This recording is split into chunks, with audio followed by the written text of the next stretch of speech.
Hi. Tonight I'm asking a question. Have you ever wondered why we procrastinate? And this is an issue that comes up with many people I work with. And the question is, can it be resolved? And the short answer is yes. So hi, my name's Stephen Bones. If you enjoy listening to this video, don't forget to subscribe or share or comment, whichever you prefer. But let's just dive in a little deeper. What is this thing with procrastination? And this is just my perspective from my own work I've done on myself, plus helping and working with many others. It's a very deep unconscious conditioning. And this has occurred through many different childhood experiences. So why do we procrastinate? And the reason is in a nutshell, the best way to deliver it is we put off action taking action due to a fundamental fear of failing. And whatever that action could be, that could be just even ringing somebody up to organise a night out. Notice if you're procrastinating over it. It might be even going to buy something, and it may be applying for a new job. It may be looking for a new job. Whatever it is all down to a fundamental fear of failing. Whether we realise it or not, it's an unconscious thing. And failing can be construed in many different ways, but the fundamental fear around it is actually the fear of failure. So the question is why? So let's dive in a bit deeper. If you're still with me, you may find this quite interesting. You see, when we were much younger, we had many experiences, and I'm talking from sort of when we're born through to round about the ages of 7. The initial conditioning was experiences of shame, guilt, humiliation, maybe not good enough, even not worthy. And if you think back to the language that our parents used with us, or our caregivers, whoever they are, these feelings arose from those experiences with those people that looked after us.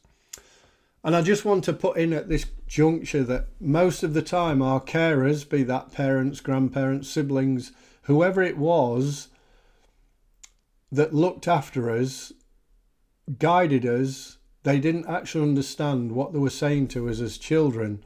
They didn't realise the deep effect it could have on us, probably because they experienced the same, similar, or even worse experiences. So many of us can remember some traumatic experiences when we were being a child, when we were being chastised, told off about something. The caregiver deemed it as wrong in their eyes. Maybe it even disgusted them. So for instance, to try and get my point across, I remember a member of my family eating worms when he was a young boy. And the carer was so triggered by it, the child was chastised. And therefore it can create humiliation and shame and even guilt around the action he took. And bear in mind, when you're a little kid of 3 years old, say, you experiencing different things in life, but what happens is what we do as a young child can trigger our parents or our caregivers. Some of the actions we take, our parents or caregivers might even be concerned of what other people are thinking. Therefore, they can they get triggered because they feel they're being judged. And so what happens is they get very angry and they begin to chastise us or tell us off, or whatever that experience was. We've got layers upon layers upon layers of these experiences. And what we do is we hold on to that as energy in our nervous system for the rest of our lives until we get help to release them. So in a nutshell, if you have these feelings that we experience, these experiences are buried so deep within us that they lead to procrastination. But there's a caveat here, though it may not always show up as procrastination, it could be other actions that we take or don't take. The bottom line is that these buried energies actually hold us back in life, or even run our lives in some way, shape or form. It doesn't happen all the time. There's many times we feel safe and relaxed, mostly because we're in a familiar environment. Maybe in the home, you've got a stable home, you like being in the home, you feel relaxed in the home. But when you walk out the door and maybe have to go and do something that you get to not like, then all of a sudden those disturbances in the system begin to arise. And so, as I said in the beginning, can these be released? Can we actually remove this energy? And the answer is yes. And we can do it just by simple talking therapy. And it's so easy to do.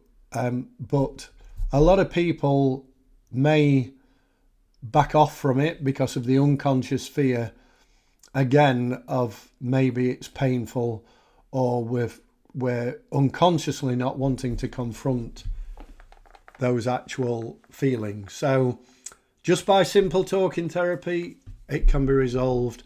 If you're interested in talking to me about it, about resolving procrastination, go to my website, stephenbones.com, message me, leave a comment, whatever you want to do. You know I'm on Facebook, LinkedIn, and you've got my website, and just get in touch and we can have a conversation about it. And there's no charge for a conversation, and it won't do you any harm, just to see and explore what may come up for you. So Stephen Bones checking out. Thanks for listening, and have the great rest of your day.